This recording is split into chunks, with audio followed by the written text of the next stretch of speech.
Bonjour, je m'appelle Racha Ismail, je suis conseillère culturelle pour l'Égypte en Espagne et directrice de l'Institut égyptien d'études islamiques à Madrid. Pour commencer, c'est un grand honneur pour moi de participer avec vous à la célébration de la Journée internationale du vivre ensemble en paix, promue par l'ONG AISA et reconnue par les Nations Unies. C'est une grande occasion pour mettre en lumière les efforts organisés et inlassables de la communauté internationale pour défendre les valeurs de tolérance, de paix, d'acceptation de l'autre et de solidarité. C'est aussi une bonne occasion pour défendre les valeurs humaines indépendamment des différences fondées sur la religion, la langue, la race, le pays ou continent d'origine, car l'humanité est la religion qui unit toute l'humanité.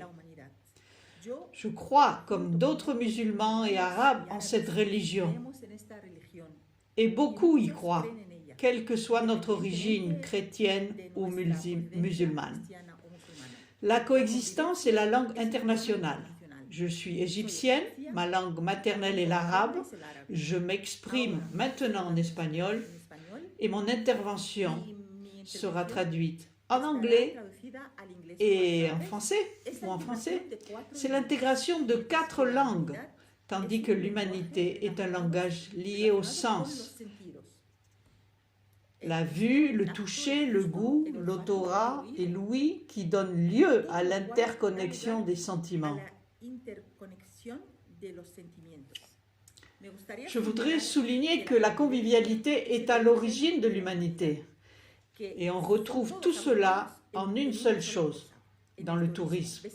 Vous allez dans un pays, vous appréciez ses paysages, ces 5 sens s'unissent et à mon avis, ils se trouvent regroupés au sein du tourisme. Lorsque vous visitez un pays, vous appréciez les paysages, les lieux, vous touchez ces tissus, ces produits artisanaux, ces bâtiments et monuments historiques. Vous goûtez ses plats typiques, vous sentez sa nourriture et ses fleurs typiques. C'est pourquoi mon intervention aujourd'hui, à l'occasion de la Journée internationale du vivre ensemble en paix, porte donc sur le tourisme. L'un des facteurs les plus importants de l'agenda 2030 des Nations Unies, le pétrole qui s'épuise, mais les ressources touristiques sont inépuisables. C'est pourquoi j'ai pensé parler aujourd'hui d'un nouveau rêve égyptien.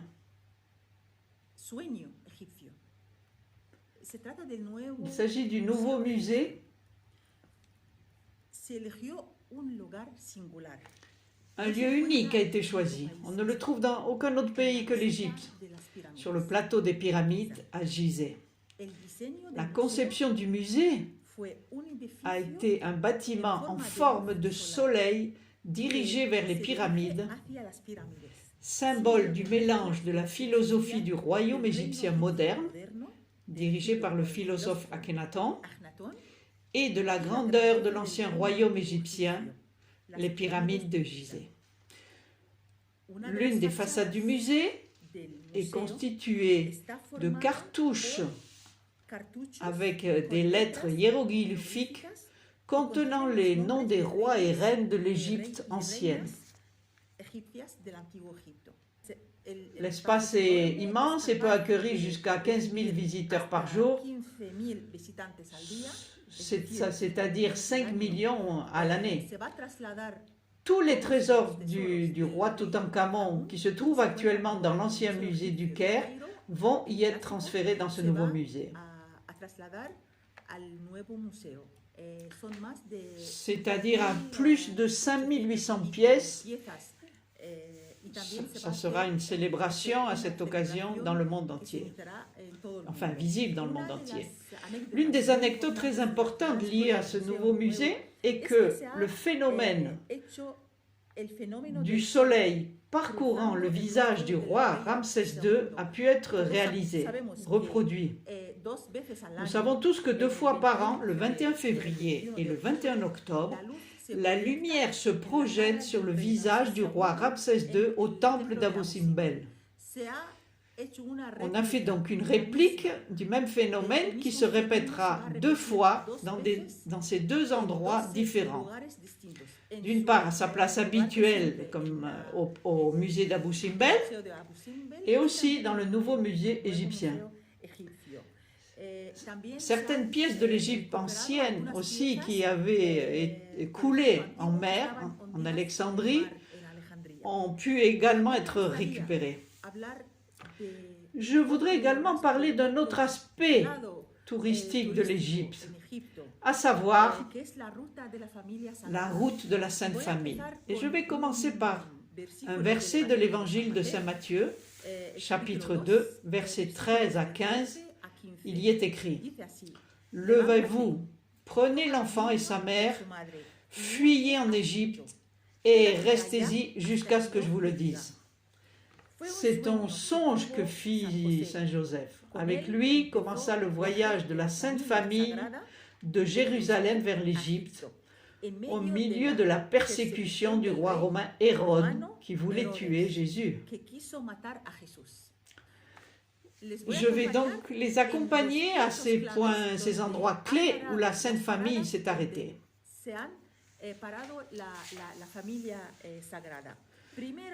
Le premier arrêt fut la péninsule du Sinaï, où la Sainte Famille séjourna pour se reposer. Cette péninsule, elle se trouve au cœur de tous les Égyptiens. C'est le seul endroit au monde où Dieu est apparu à Moïse. Nous avons beaucoup de choses à voir en Égypte. Ensuite, la Sainte Famille s'arrêta à Tel Basta, à Zagazig, en passant par Belbeis, Méniet, Samanhout, Broslos, jusqu'à Kafr-Sheikh.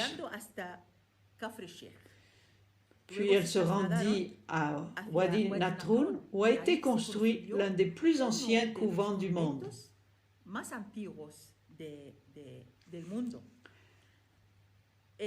En Mataria, Jésus fit jaillir une source sacrée.